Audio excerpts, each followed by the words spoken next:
కొండపైన కట్టబడిన ఇల్లు, ఆ ఉపమానం మీకు అందరికీ తెలుసు కదండి. యేసుప్రభు ఈ లోకంలో ఉన్నప్పుడు చెప్పాడు.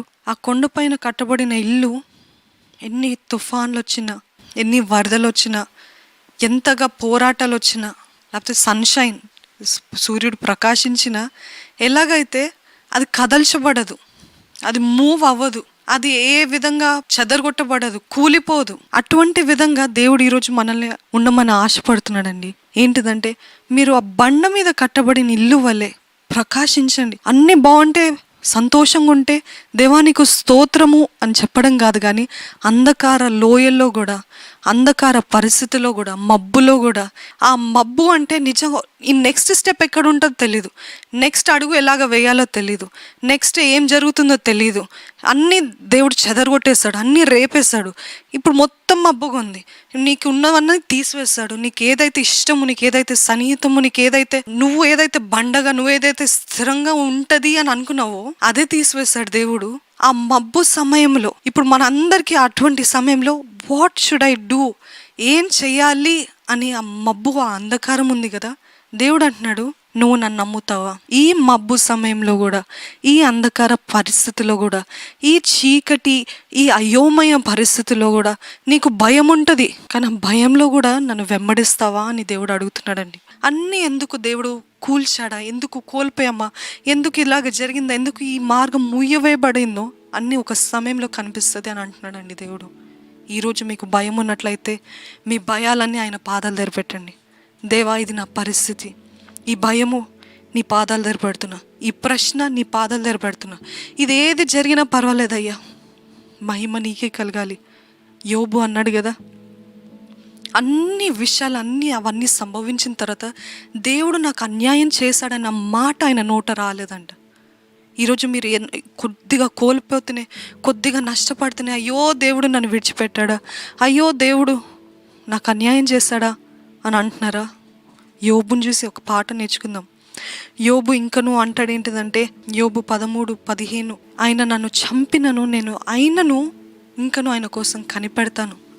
ఈరోజు అంత దృఢమైన విశ్వాసం కోసం దేవుడు చూస్తున్నాడండి.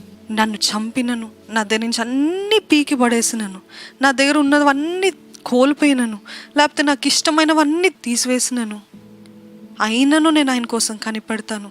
ఈరోజు దేవుడు అది అడుగుతున్నాడు. విశ్వాసం, నమ్మకం ఉంచు.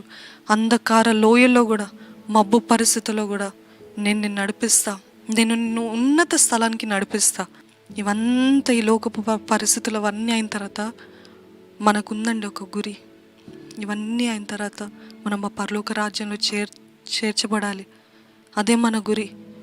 ఈ తాత్కాలికమైన వాటిని, తాత్కాలికమైన మనుషుల్ని చూస్తూ, తాత్కాలికమైన పరిస్థితుల్ని చూసి నిత్య జీవ వారసత్వం కోల్పోకండి, నిత్య జీవాన్ని కోల్పోకండి. దేవుడు అంటున్నాడు, ఈ విశ్వాస పరీక్షలో నువ్వు జయిస్తే, ఈ విశ్వాస పరీక్షలో నువ్వు ముందుకెళ్తే, ఈ విశ్వాస పరీక్షలో ఎక్కడ ఆగిపోకుండా, లేకపోతే వెనుతిరగకుండా ఉంటే, నిత్య జీవ వారసత్వం నీకు దయచేస్తాను, నిత్య జీవంలోకి నేను నడిపిస్తాను. విశ్వాస పరీక్షలో మీరు నిలబడతారా? దేవుడు ఈరోజు మీతో మాట్లాడినట్లయితే దేవునికి మీరు చెప్పండి, కొద్ది నిమిషాలు, ఈ విశ్వాస పరీక్షలో గెలిచే కృప నాకు దయచేయండి, ముందడిగేసే కృపను దయచేయండి, నువ్వు అన్ని తీసివేసి నేను నీ కొరికే కనిపెడతానయ్యా. చెప్పండి, ఒక 2 మాటలు దేవునికి చెప్పండి. ఈరోజు మీరు ఏ పరిస్థితుల్లో ఉన్నారో, ఏది కోల్పోయి ఉన్నారో మీకు తెలుసు, దేవునికి తెలుసు. చెప్పండి, ఇది తీసివేసావు, ఎందుకా దేవా, ఎందుకు అన్యాయం చేసావని ఇంతవరకు అనుకున్నాను, కానీ దేవా నువ్వు మాట్లాడిన విధానం బట్టి మీకు వందనాలయ్యా, ఇది నాకు ప్రయోజనకరమే అని చెప్పిన విధానం బట్టి నీకు వందనాలయ్యా. ఇది ఎట్లా ప్రయోజనకరం అవుతుంది అని నేను అనుకున్నప్పటికీ నీ దేవా నాకు ఇప్పుడు ఏం అర్థం కాదు, but one day it will come, ఒకరోజు వస్తుంది, నాకు అన్ని తేటగా నువ్వు బయలుపరుస్తావు, ఇది ప్రయోజనకరమే అని నిరూపిస్తావయ్యా. ప్రేమ కలిగిన తండ్రి, పరిశుద్ధైన దేవా, మీకే వందనాలు, స్తుతులు, స్తోత్రాలు చెల్లిస్తున్నామయ్యా.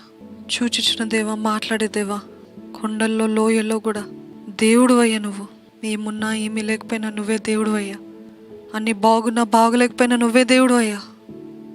ఇదిగోనయ్యా, మీ బిడ్డలు ఎవరెవరైతే అంధకార పరిస్థితుల్లో, మబ్బులో, తెలియని పరిస్థితుల్లో, వాళ్ళ జీవితంలో సడన్గా అన్ని కోల్పోయిన పరిస్థితుల్లో, వాళ్ళ ప్లాన్స్ అన్ని చెల్లా చెదురైన పరిస్థితుల్లో, ఉద్దేశాలు, కళలు, దర్శనాలన్నీ చెల్లా చెదురైన పరిస్థితుల్లో కూడా నిన్ను వెంబడించే కృపను దయచేయండి అయ్యా.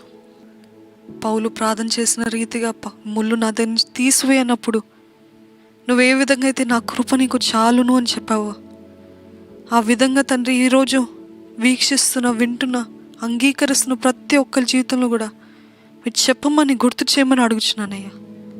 నా కృప నీకు చాలును. శ్రమల్లో, బాధల్లో, తెలియని పరిస్థితుల్లో, సందేహాల్లో, ప్రశ్నలతో, భయంలో నా కృప నీకు చాలును. మా బలహీనతలో నీ బలాన్ని కనపరిచే దేవుడు అయ్యా. మీ ఆత్మతోటి మమ్మల్ని అందరినీ నింపండి. ధైర్యాన్ని దయచేయండి, విశ్వాసాన్ని దయచేయండి, దృఢంగా ఉండే విశ్వాసాన్ని దయచేయండి. దేవా, నిన్ను వెంబడించే జీవితం అంతవరకు దయచేయండి.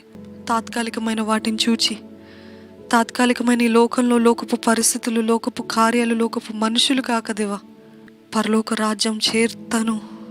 పరలోక రాజ్యం చేరే వరకు నేను నా విశ్వాస పోరాటంలో, విశ్వాస పరీక్షలో ముందుకెళ్తాను అని చెప్పే జీవితం దయచేయండి అయ్యా.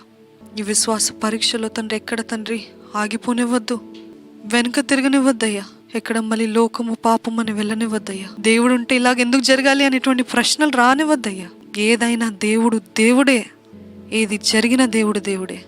ఆయన నన్ను చంపినను ఆయన కొరకు ఇకను నేను కనిపెడతానని చెప్పిన యోబు వలె నువ్వు ఏది చేసినా నిన్నే వెంబడిస్తానయ్యా, నీ కొరకు కనిపెడతానయ్యా. నీకే సమస్త ఘనత, మహిమయ్యా. నువ్వే బలపరిచయ్యా. ప్రతి ఒక్కరిని నీ పరిశుద్ధాత్మ శక్తితో నింపండి.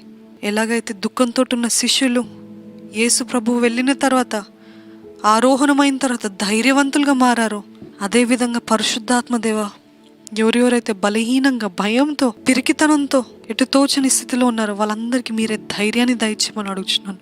ప్రతి ఒక్కరి జీవితంలో కావాల్సిన శక్తిని, ఆత్మ నింపుదలని, ధైర్యాన్ని, విశ్వాసాన్ని దయచేయమని ప్రభు యేసు నామములో అడిగి వేడుకొంచున్నాను తండ్రి.